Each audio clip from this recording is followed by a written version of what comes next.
Today on the Self Smarter podcast. Now, I'm not a quiet person, but I think someone who's quiet, it doesn't necessarily mean they're listening. We know we have plenty of people who are quiet in our organization. They could be daydreaming about X, Y, Z. Yeah. And so it's not just work of an extrovert is what I would say. It's the work of everyone. And I do believe that listening, like leadership, is a skill. I don't believe that we're born being good listeners. I think we have to learn how, and I think we have to be able to adapt to different things that we're hearing. Hi, we're Danelle and Megan, the hosts of this conversation-centric podcast for leaders seeking to be better every day. Whether you choose to be a leader in the workplace, at home, or in your community, we believe the most effective leaders are equipped to not only be self-starters, but self-smarter. Hello, and welcome to Self Smarter. I'm Megan, and this is my co-host, Danelle. Hello. Hello. So, before we get started today, I've got a big something on my mind. Okay, what's Because new? you inspired it. Oh, okay. So, first, listeners, just bear with me.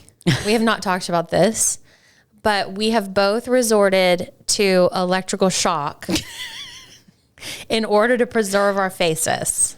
Right? Is that true? Well, this all happened before you left for Italy, so it's been a minute. I've been shocking myself. Okay. But we've not talked about it. No, we haven't. And so this is a good time. I thought this might be a good time for us to chat about the electrical shocks. Well, okay. Yeah. Are you talking about the NuFace? I'm talking about NuFace. Which is it's a instrument. I don't know. It's a tool. It's a shock. It doesn't feel like a shock, but anyway. Okay, so you don't have it turned up enough. Oh, okay. Maybe it'd be working better. So the genesis of this is that I was in New York for Mackie's graduation week, and I mentioned very carefully that I might have some touch-ups potentially. Talking about just surgery. No, not. I didn't say surgery. Injections? It doesn't matter. Okay. I just was mentioning that I might want to do just some tune-ups in the future. Okay. And Mackie immediately said, where? And I said, well, I'm thinking about my face because I'm working out to cover the other areas. Yeah, ankles are in good shape.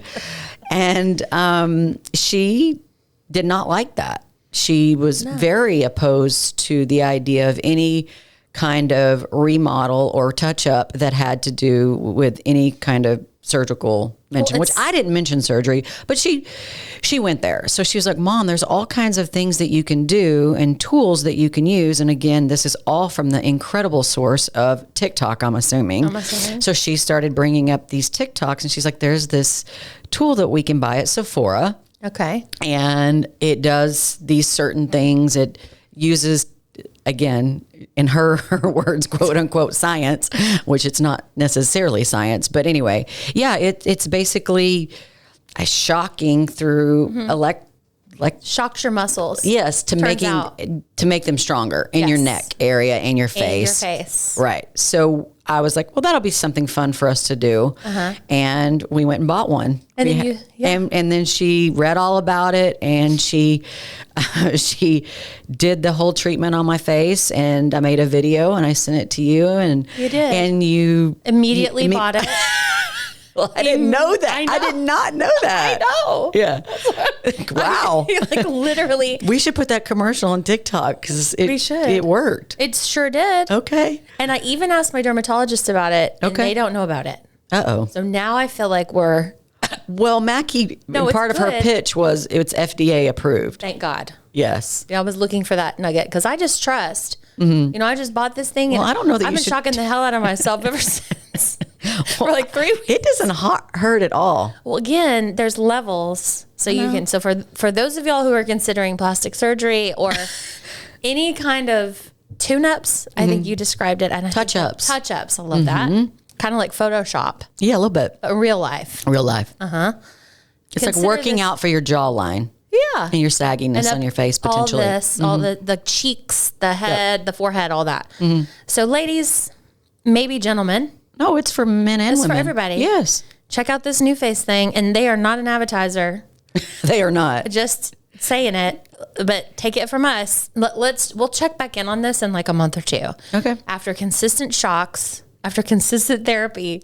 Can we just applications? Because I don't want our listeners to think that there's pain involved. You can feel it. You turn it up too high. Well, you can feel it, but it's an application. So anyway, check it out. Look at some videos and see if it's for you. I had no idea that this is what she was going to pitch to me today. Welcome to the real world of how we try to stay young.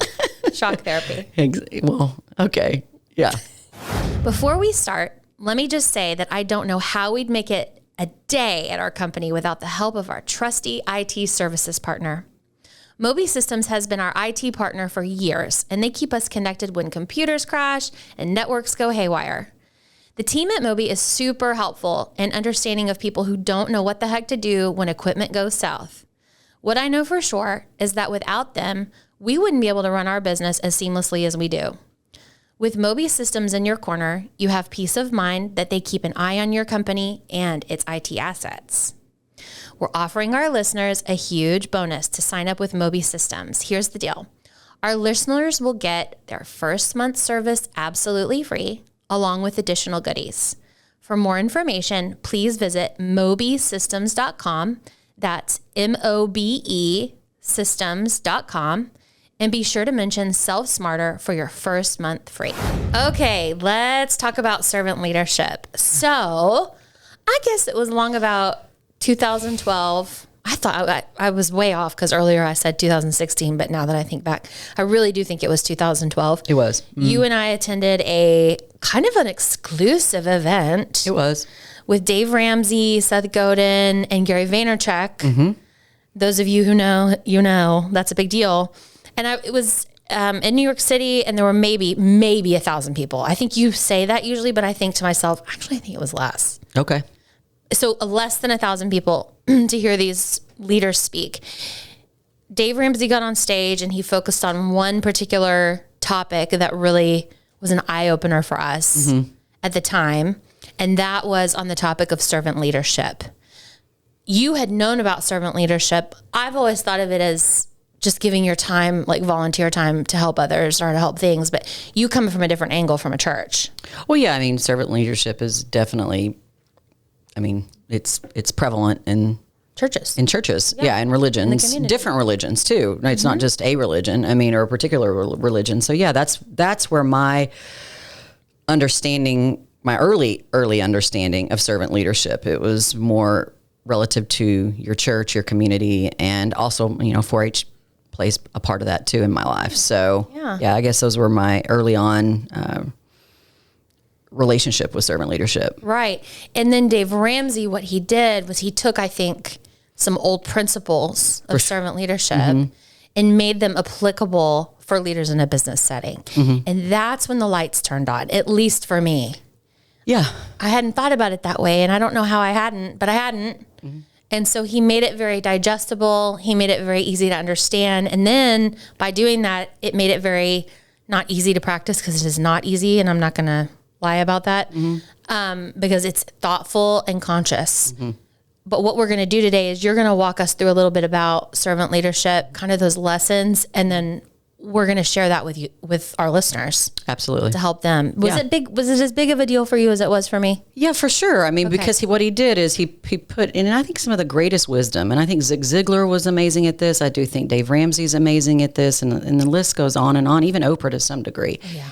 They take topics that you already sometimes know, but the way they organize their teaching, it's another reference for remembering things and for you to have a deeper understanding. And that's always a teaching style. I love applicable teachings. And so it's always just stood out to me as, I knew that, but I hadn't thought about it in that way, or I hadn't thought about, being conscious about this particular, attribute or whatever it may be. So yeah, it was in that light because that term was not being talked about a lot, servant leadership, as it related to the workplace, at least in the things that we were studying in 2012. So I think from that perspective, that really stood out to us, and it was the beginning of this journey we've been on. Yep. We knew that in our hearts, that's the way we wanted to show up, and in some ways we were. And so some of this that I'm going to share with our listeners today, is more about validating things that you're already doing. So I think in many ways we felt validated, and then in some ways we felt very motivated to be focusing on other areas. And I'll touch on that when I go through some of the teachings that they shared with us. That's fair. And I completely agree. Let's talk about defining servant leadership. I know there's if anyone were to Google it, they'd come up with lots of different results. But how do you define servant leadership? Well, again, borrowing from what we've studied, is that servant leadership is a management style.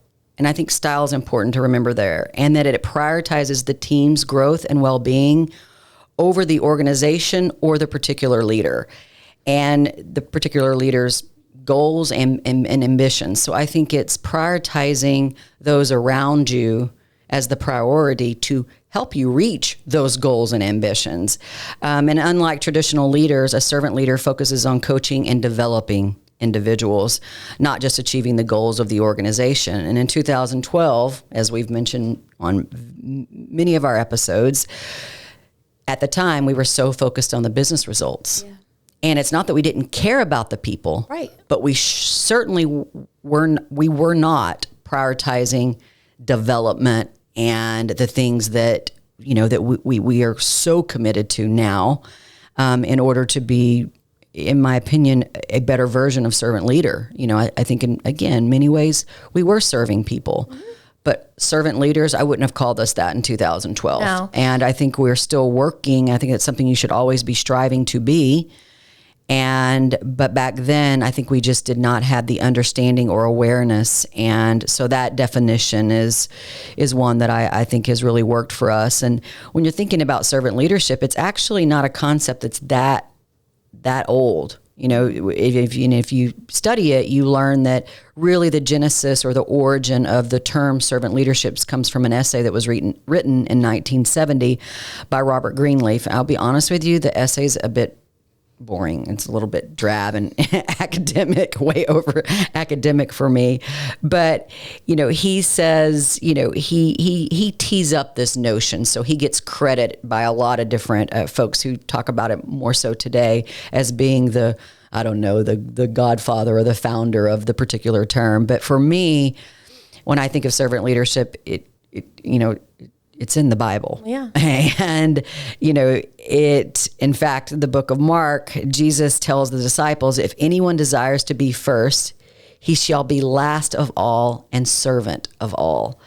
So, and I'm sure there's many, many other verses in the Bible, but you can't help but think of servant leadership and not reference the Bibles and the teachings that are in that amazing book. So, that to me is the definition, the origin, and really where I think it all stemmed from. And I think the leaders today have modernized it, if you will, and made it more applicable to today's leaders. If this sounds enticing to you, listener, if you're listening to this and you're thinking, wow, I've not thought about leadership in this way, or I've heard of this for a long time and I want to learn more about it, I think a good way to think about it, and as Danelle was talking, it was surfacing for me that it's like being on an airplane when they tell you to put on your mask first, and then you put on the person to your right, or someone who's unable to put on a mask for themselves. What happened in 2012 was we had an awakening around ourselves. Like we had to put on our masks and start to breathe that air and start to practice these things in order to help the people that we were desperately needing to help, which was our team.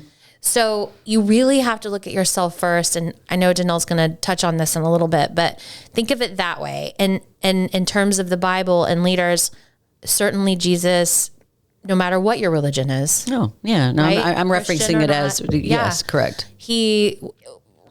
Lord, it's 22 after death. Like it's after his death. He has a huge impact.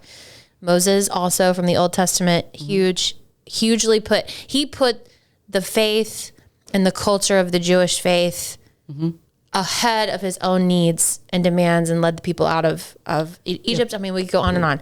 But the point is that you must first identify that you are in need of being a better leader.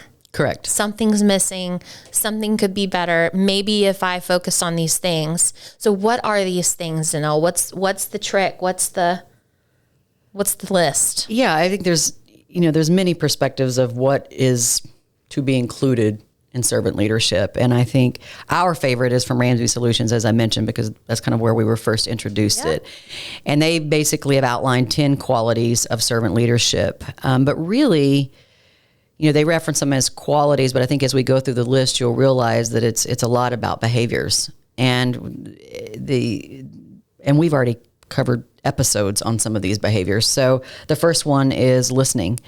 And we've talked a lot about listening on the podcast. It was one of the major things that I had to work on, and I'm still very much so in the process of learning to be a better listener each and every day. But what it means is that we need to focus on less interrupting, and we need to really it's almost like a muscle. It's an exercise that we have to go through. Being quiet doesn't mean you're a good listener. That's right. I've learned. Now, I'm not a quiet person, but I think someone who's quiet, it doesn't necessarily mean they're listening. We know we have plenty of people who are quiet in our organization. They could be daydreaming about X, Y, Z. Yeah. And so it's not just work of an extrovert is what I would say. It's the work of everyone. And I do believe that listening, like leadership, is a skill. I don't believe that we're born being good listeners.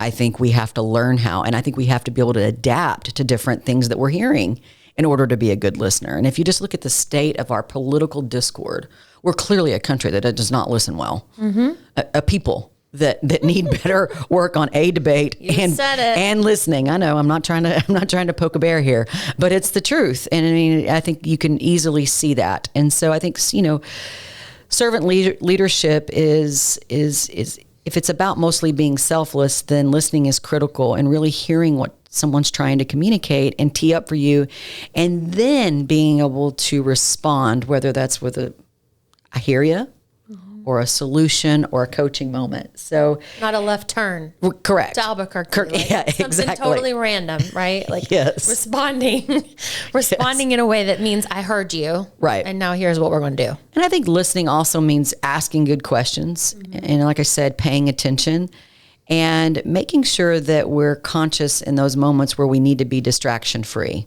which in our world today means put the phone away, and really look someone in the eye. Yeah. And or be diligent with your note taking, which I think you're really good at. Like, I know you're listening to me when we're in a conversation together or a meeting together, and you may not be looking at me, but I can just tell you're writing so feverishly, and you do. That's how you listen. Mm-hmm. I listen in a little bit of a different way.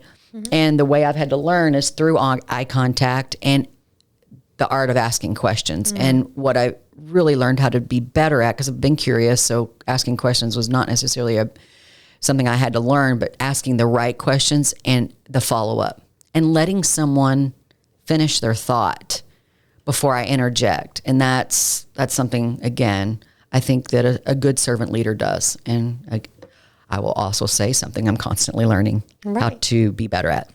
And empathy is on their list. And again, empathy is just something that some of us have an inherent more gift. It's a gift. It's a gift and a curse, it is. Which I think is a whole episode that we could dive into. And write that down. Yes, empathy is it's something, basically it's rooted in understanding what someone might be feeling or going through. And I think some of us have, whether it's through instinct, which I believe I'm one of those people that were born with that. Every test we take, anybody who works with me, or is in a relationship with me can identify that I have that. Yes. But sometimes it can be a curse because it can be weighty and it can be off key.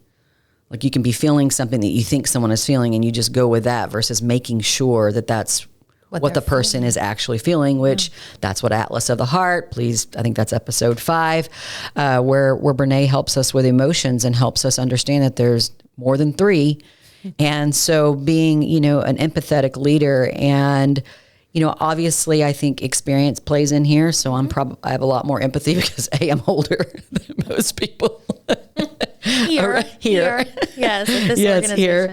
And, experience plays into it, and your experience provides, the understanding and empathy of what someone might be going through. And so in order to serve someone, I think that that's really critical. And so I also think that empathy is really about getting to know someone so that you know the questions to potentially ask, or maybe it requires empathy requires you to have an open mind and to understand someone else's point of view and to really, really value their view and input.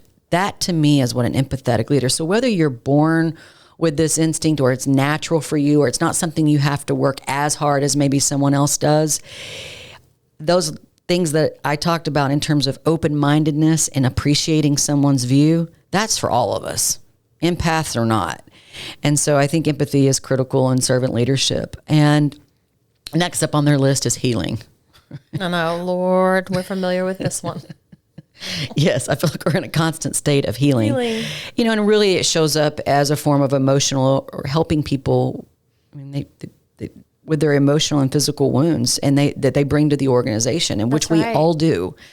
And we most often have no control over that. No. But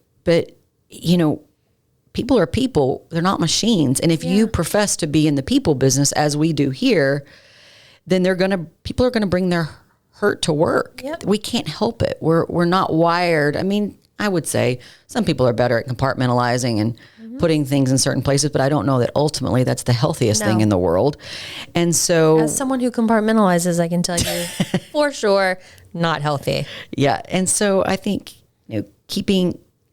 helping people, not just with what they're dealing with at work, but to be an organization that is open to the realities of being human and what people are feeling. I think healing has a place in an organization, and oftentimes work can be the place that people come to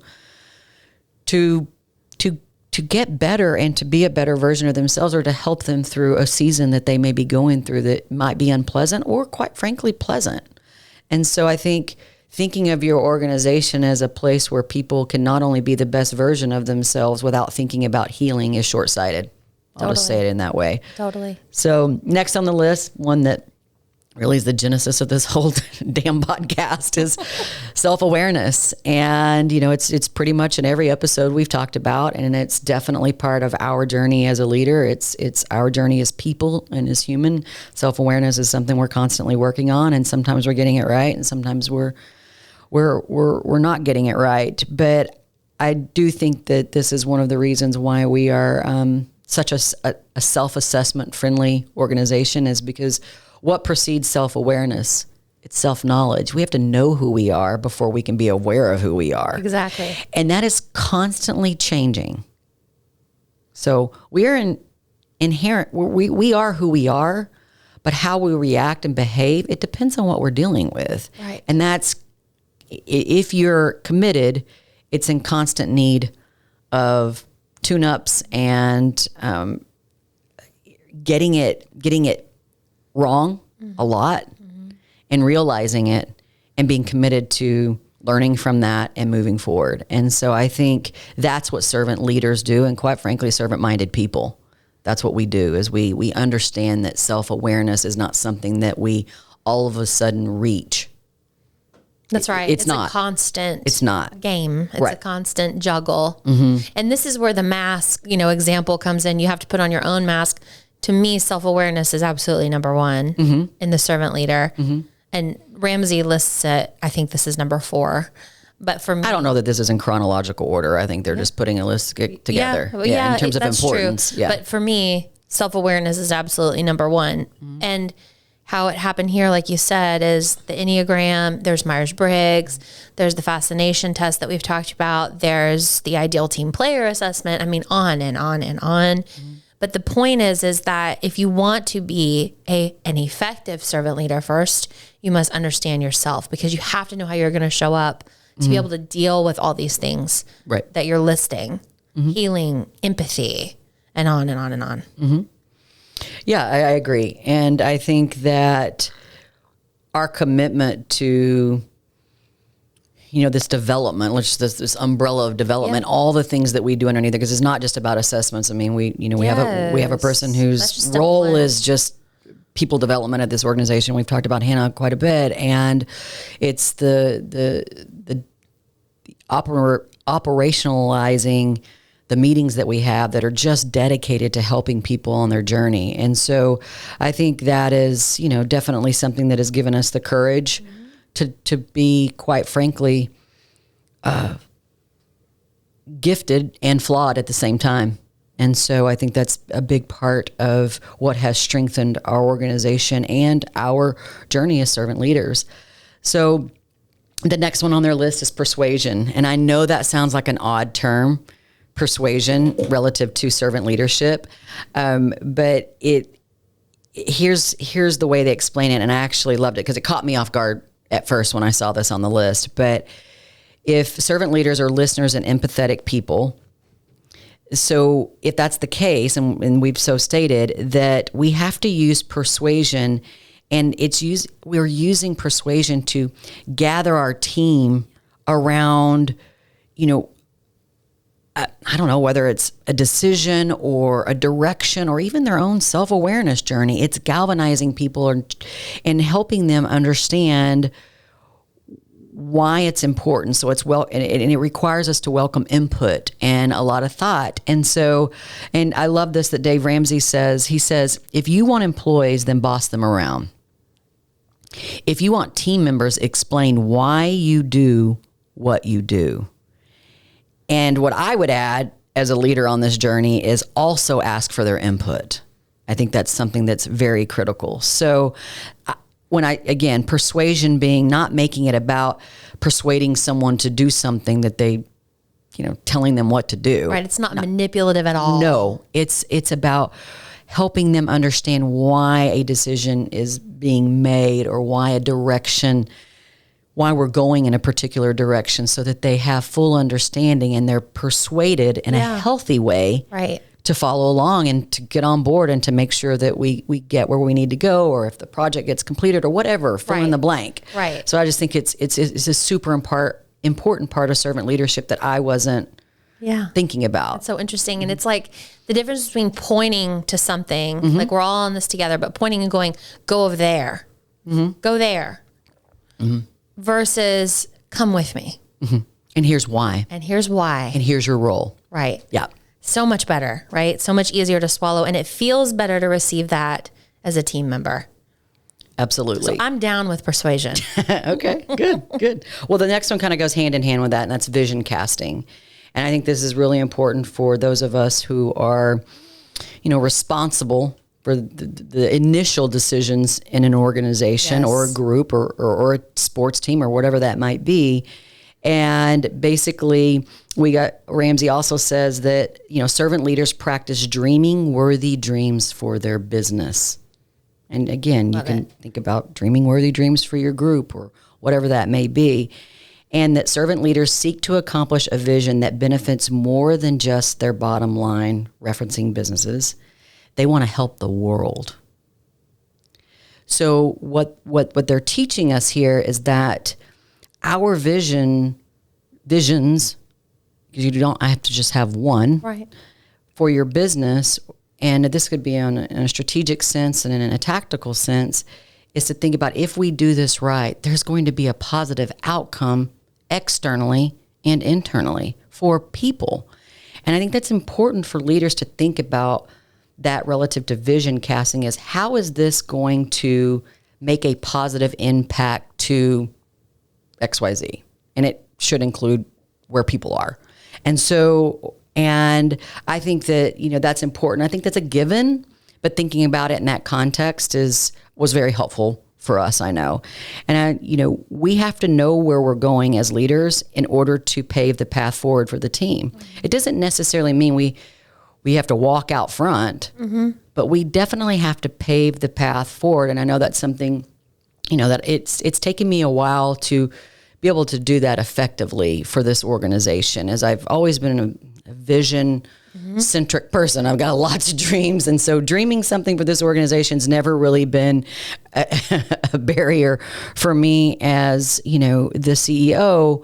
But at the same time, the gathering the team, the effective persuasion, the vision casting where people can see themselves in doing something that is so much bigger than themselves as part of this group, that took me a while to get it to get it more refined to where it's actually taking place now. And you're, as an organization, you're fulfilling a lot of the visions that I casted for this organization. And, you know, we won't necessarily need to go through those, but it's happening, or I see it on a regular basis. So that tells me I was able to fine tune that part of my servant leadership journey, because I can see you all being able to follow that vision and execute on it, and we're seeing the results. So vision casting is something that I heavily rely on you for. You are just naturally that way. Like you said, I think I'm pretty decent at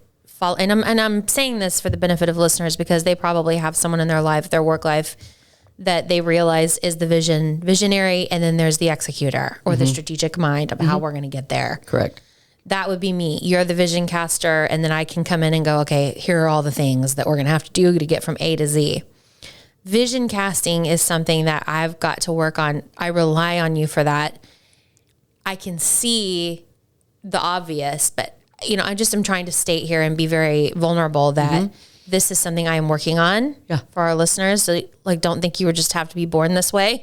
Like, it takes practice and it takes time and it takes a good mentor to be able to show you the ropes relative to this, because I feel like I'm doing it and it's not working. Not necessarily with you, but with the team. It's like that chief repeat officer, like you've said for years, it's over and it's over and it's over again. And it's like, when are you coming with me?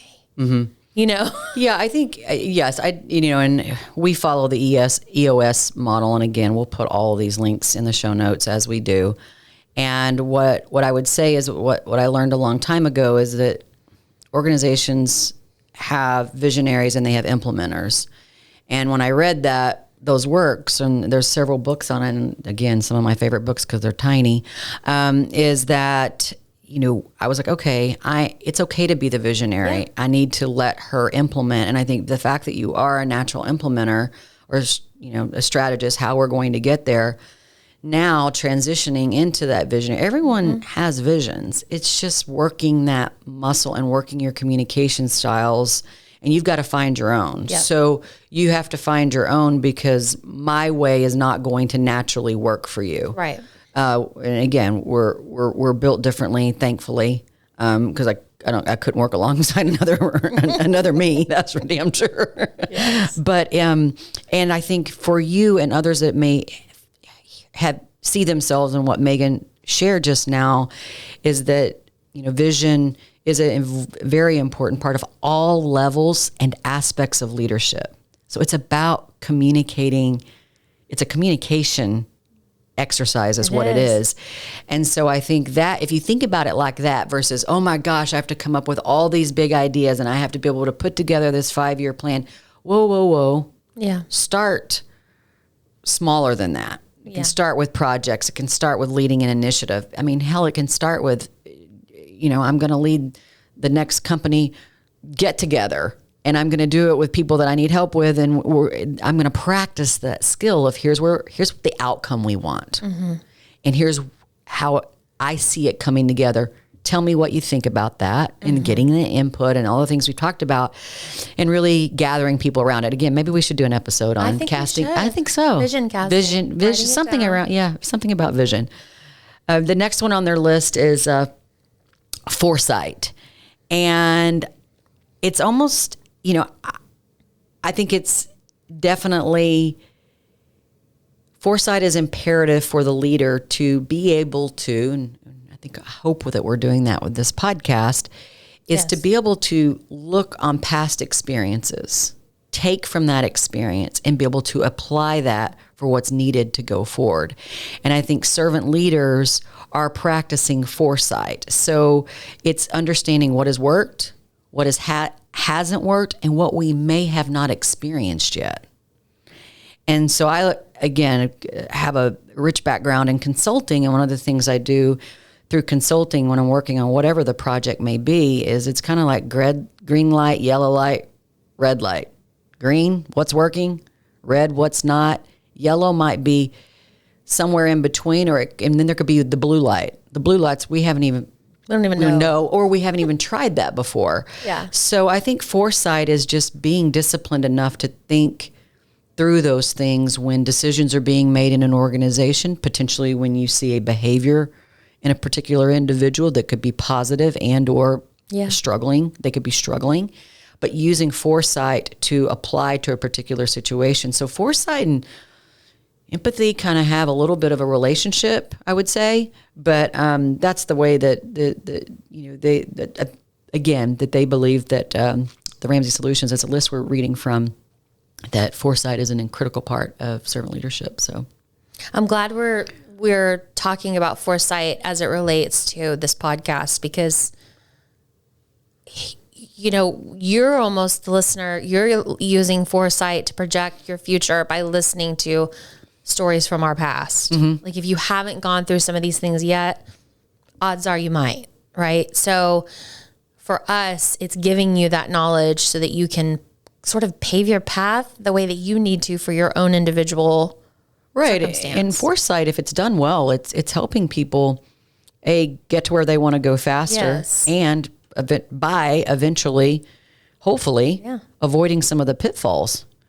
And it's the reason why we read books that are geared to help us. It's the reason why some of us go to therapy. It's, it could be getting out of something, but it could also be going towards something. So I think if you're a person who's, dedicated to learning, and then definitely someone who wants to be a servant leadership, it's that understanding piece of it. I think that's what foresight is applying understanding, essentially. Yes. So the next one on the list is stewardship. And really, stewardship is simple. It's leading by example. Mm-hmm. And it's our job as the leaders to set the tone for our teams. So we must remember to avoid asking people to do something we wouldn't do ourselves. Totally. And in our organization, it's easy because we're smaller and we have a more of a familial atmosphere, if you will. And so it's not unusual to see you go grab the mail or someone else go grab the mail, if I'm using a very tactical example. But I think in larger organizations, hierarchy can be a little bit of a stumbling block. So I just think we have to, and not to say that it can't happen in small organizations, it certainly can. I just think that it's just keeping a mind's eye. Yes. And even if you're asking someone to do something they may not have seen you do, then use foresight and empathy as a way to help them understand that I've done this before, and here's why. Here's how I learned from it. And it's going to be very helpful for you to learn how to do this because of, again, it's the why. It's explaining why something is the way that it is. And so I think it's also about stewardship, and this definitely comes from Ramsey's teachings, is it's also our attitudes towards money and fiscal responsibility, and also the material things, because when you've earned something, and in some cases been given something, especially if you've earned sales and dollars in an organization, it's when you use those resources to benefit someone else. And for organizations to be able to explicitly explain, here's how we're investing in certain things, whether that be the operations, but definitely relative to your people, that's something, we invested so much in marketing for all of those years, which made us great marketers, and we're still investing, but we're way investing more in people, personal development and professional development of what they know about themselves. So that's an example of how we're using stewardship in this organization as it relates to what we do with, quite frankly, our money. Yes. And I think that is something that I hadn't thought of. Uh-huh. And so when he taught us that at that event that we attended, and certainly in our continued studies, I think it's something that's important and can be easily overlooked. And this ties into number 9, which is commitment to other people's growth. And so probably these could be combined, but I'm sure they wanted a list of 10. And so when you go through the list, but to me, this is the central characteristic of servant leadership. And it would be repetitive if I mentioned it again in this episode, or if you've listened to any of our other episodes. So, if you want your business to grow, I believe you have to invest in the people who are there to do just that. Right. And so that's fundamental aspect. To me, it's the most fundamental aspect of servant leadership. Yes. And I think there are obvious ways and there are unobvious ways. So to kind of tie back to what you were saying relative to stewardship and commitment to other people's growth, obvious ways of committing to other people's growth are hiring a person like Hannah that is 100% developed or hired to be a part of people's development within an organization. And just for reference, Hannah is our director of people and operations. Yes. That's her job, is fully to immerse ourselves into people's lives and almost work. Yeah, no, for sure. To work in tandem with their direct managers to do all these things that we're talking about. But back to stewardship and commitment, things that you hear that should be red flags for you as a leader, if you're saying them or if you hear someone say them relative to stewardship and commitment, that's not my job. I don't do that here. How are you putting it off, passing the buck? I outgrew that job 6 years ago. Those are, red flags, quote unquote, things you should be looking for as a leader. And here, we can't unhear that. No. If I hear that, which is rare, if ever anymore, I used to hear it, but you don't hear that anymore. To your point about getting the mail, making copies, whatever. No job is too good. No job is too little to be done. It's a job. And so we all do this together. That in of itself, that leadership and stewardship then shows people, and it's the commitment to other people's growth, that this is how we behave. Things that you've done financially, you give away everything we know. And I used to totally think that was risky. What do you mean? The core, our blog. We write a blog. We've been publishing the blog for over 15 years. For as long as I can remember. And not only do we publish it 3 times a week. And the blog is like, as she mentioned, giving away what we know. It's a marketing blog. Yeah. So 100%. If people can't afford our services, they still rely on our knowledge to become better marketers. And we've been committed to that. Again, one of our core values is helpful first. And that was, you questioned it. I don't know of anyone who's ever questioning internally or externally, why? Because I just believe that was the one way that we could be servants prior to stewards and development. Development is to develop an industry where marketing is not necessarily at the forefront for selling our products. And that's a whole nother discussion, but it's the truth, is that we are committed to teaching people, whether they want to work with us or can afford to work with us or whatever the reason is.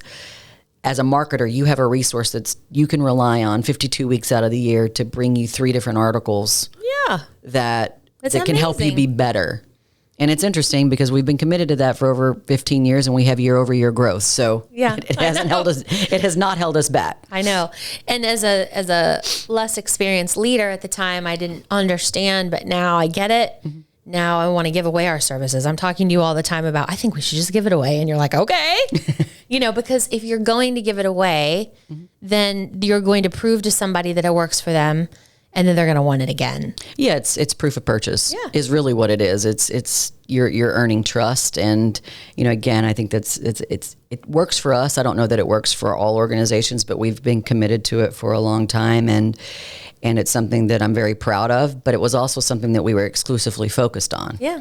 Until we realized that, wait a minute, we're serving marketers in our industry, but we're failing to actually serve ourselves as leaders and then our team, which impacted our culture, which impacted our bottom line and everything. And we weren't showing up in a way that we wanted to show up for people. And not that we're ever going to get that 100% right anyway, but we are way further down the line than what we once were. So, and when you start to see the results, it's an easy thing to continue to invest in. And what I love about it is the selflessness. And so if you're listening and you're thinking, we've got this wrapped up, servant leadership internally, maybe think about it externally. Think about how you could be serving your customers better, smarter, more in a servant manner, where it's applying these things for their growth and benefit, because in theory, their growth and benefit now then turns into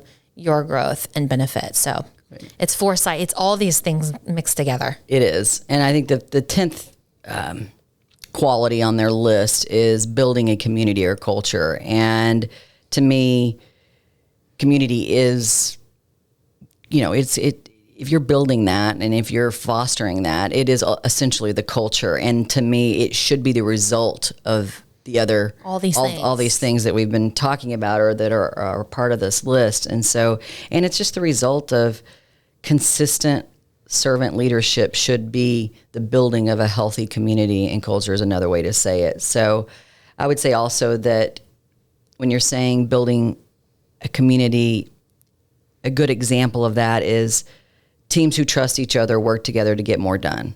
And that's why it's important to cultivate these relationships among your team. So I know it's why it's on their list, but it's almost the result of doing all of these other things is that you should be fostering a healthy community among your team. So I think the list is super rich and has been very beneficial for us.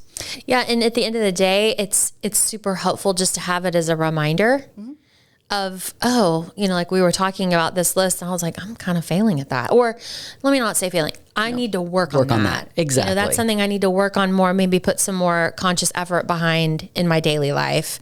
So hopefully this has been helpful for you as well, listeners. So let's talk about other sources. So those 10 characteristics were Ramsey Solutions. That's where we pulled those and have lived by them for years. Are there any other sources that you like? Yeah, I stumbled across a book years ago called The Go Giver. And it was more on the personal side about how to show up, selflessly, as just in general, right? And I loved it. And I again, it's kind of following along the Patrick Lencioni, who we love around here, but his books are mainly, they start off with a fable and then they go into the teaching. And I love those types of teachings. Well, this book is 100% about a fable, and it's written in that style. And so these authors, they years later started to realize that the people who were reading this book were really asking the question, well, how does this apply to leadership? So they wrote the book, The Go Giver Leader. And first of all, the book is, again, it's super thin and it's good. I listened to it on Audible first, and then I read it, and I love it. And is this the one with the ant? Yes. And so basically the essence of the book is that your influence is determined by how abundantly you place others' interest first. So it's essentially a servant leadership. But in this book, Ben, who's the character, he ends up with this manifesto for legendary leadership. And the 5 attributes on his list are hold the vision, which we've talked about somewhat today, and build your people, check, do the work, stand for something. And then the last part of what he learned in this fable is that to practice servant leadership. And the book says that servant leadership is based on the philosophy that great leadership is never about the leader. And I want to say that sometimes the responsibilities of the day-to-day business, because if you're in a leadership role, you can get lost in the responsibility of whatever you're dealing with, and you can feel like it's on you and solely. And the reality is and this is I've definitely had to work on this and continue to do, is that remembering that great leadership is really never about you or how you show up when you're truly transferring what you know. And what I know for sure is that servant leadership is about empowering others. We have to hold people up and give leadership. Again, it's not an anointed thing. They have to be ready for it. Yes. But we have to be in a position to give people leadership. And, this could be a child. It could be obviously someone at work, or it could even be a friend. And I think when you believe in someone and you promote them, and I want to use the word promote, promote can come in different ways. When we champion them and respect their ideas, we're giving leadership. So I think when you think of servant leadership, our job is to give others the opportunity and put them in a position to see themselves responsible and accountable. Yes, at the end of the day, they have to be willing and ready. And sometimes maybe not fully ready, but they have to be willing for sure. And I think what I also know in what we've learned is that servant leadership is a style of leadership. But it's more than that. It's just a way of being. And I think if we decide to show up that way, it's not like we're just going to show up that way the minute we walk in the door at the office. We're going to show up that way in all the things that we do. And I think some aspects will be better maybe in our personal leadership settings or our personal relationships, and then have more work to do on the work side or the leading of a group side. And I think that we have to, but when we just start to practice this mentality, this commitment on a regular basis, it just becomes a fabric of who we are. And so again, I have really enjoyed thinking about servant leadership beyond the context for which my young life taught me and quite frankly has served me well, through learning about being there for others and showing up in generosity and, sharing your treasures, if you will. But in the work, in a work environment or even in a volunteer capacity, thinking about leadership in this way, I know we need more of it, and I know that it's been transformational for us. So you asked me what I know for sure. That's what I know for sure. Well, you know a lot for sure.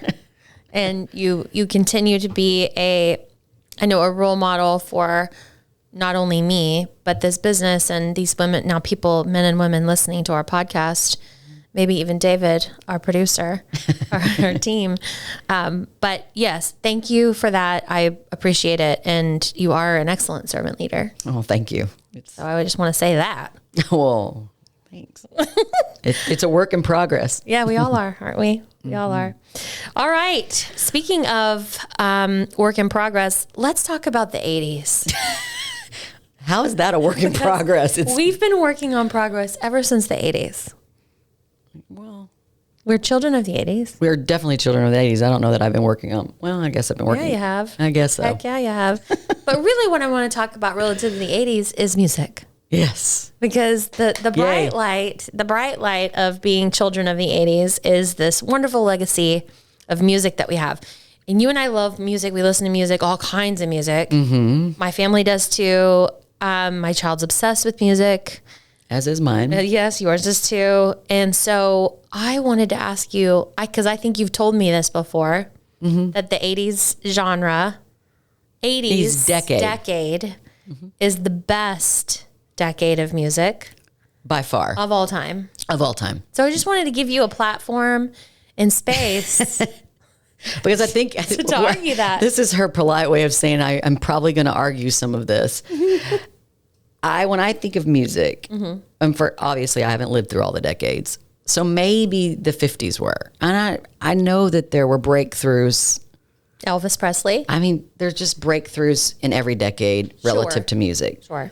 But now that I've lived way past that 80s decade, I have 4 more under my belt, and that's crazy, but yes, it is actually crazy. 3.5, or 3 in counting. But when I think about having been just a student of music that whole entire time, and I think of the genres that were either accelerated or born in the 80s, we haven't seen anything like it since, in my opinion. So you mean in terms of fast track?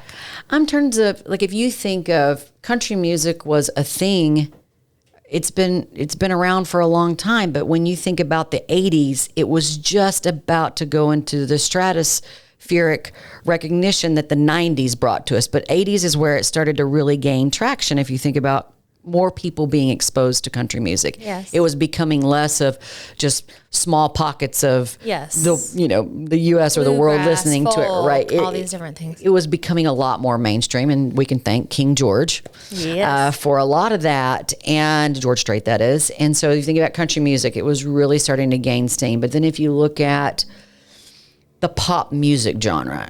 It started to break out into, if you think of the more of what I would call the mainstream, which was the Madonnas, the Prince, the Michael Jacksons, like those names, and the list goes on and on. But that particular type of pop music, well, then there was this acceleration of pop music as it relates to love songs. And we had the Love Channel with Delilah, and you had all these amazing, rich love songs that were just like nobody talked about before, or nobody wrote before. It was becoming a lot more prevalent. Radio stations dedicated just to the love songs of the 80s. And then to polar opposite of that, you had the rise of basically metal, heavy metal, heavy metal, but like hair bands as we called them. Yes. And so, but yeah, it was, I'm talking to the Motley Crues, the White Poison, Snakes, the Poison, all that. Oh my gosh, I could just sing any of those songs at any moment. But you have that genre. So that's a whole nother genre of music that really,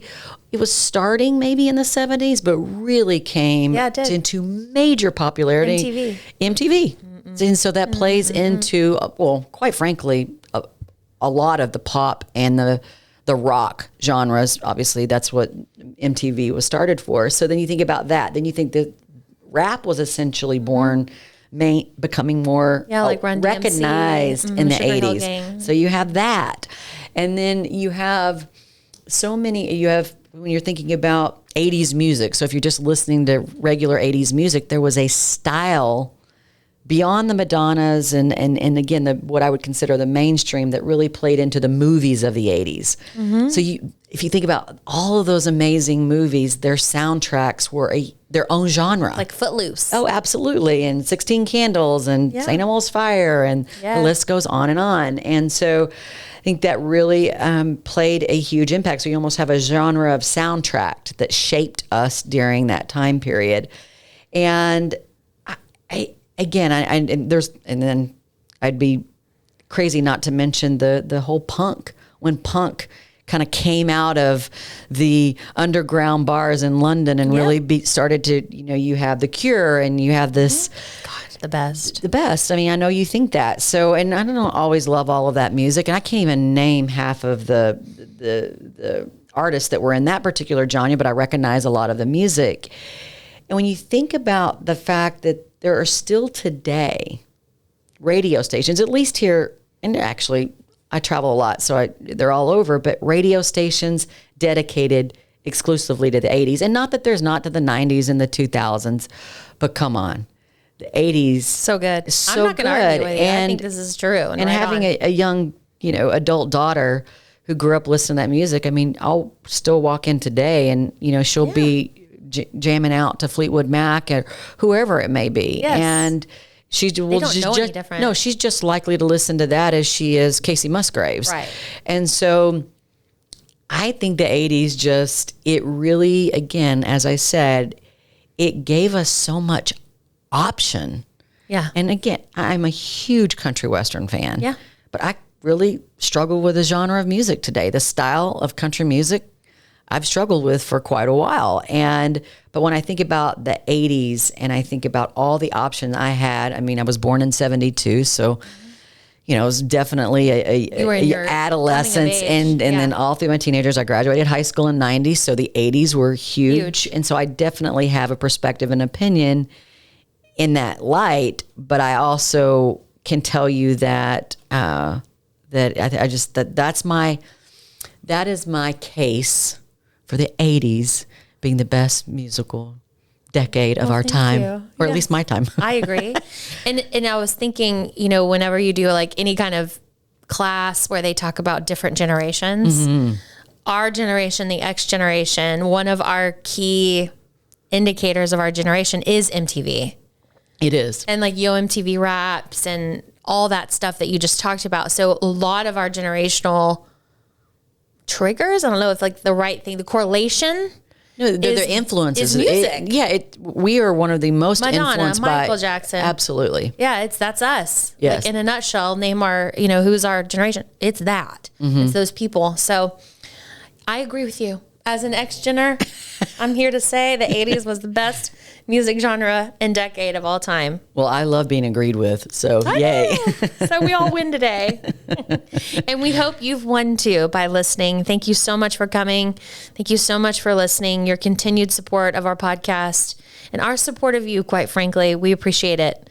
And we invite you to visit our website. We have, as Danelle has mentioned, we have more notes on the website for this episode of all the links and things that we've talked about that are going to be helpful tools for you in the future as you go down your path. And until the next time, we send you into the week with grateful hearts. Thanks, everyone. As always, you can connect with us on Instagram and Facebook at Self Smarter Podcasts. You can also leave a rating or review if you enjoyed what you heard today. Not only does this mean so much to us, but it also helps other leaders and future leaders find our community. Thank you for taking time out of your day to join us in becoming self-smarter. This podcast is produced by Snacks Media, and music is from a free platform. Well, that is until Brandy Carlisle reaches out to us to write the original score for our podcast. Friends, have a great rest of your day.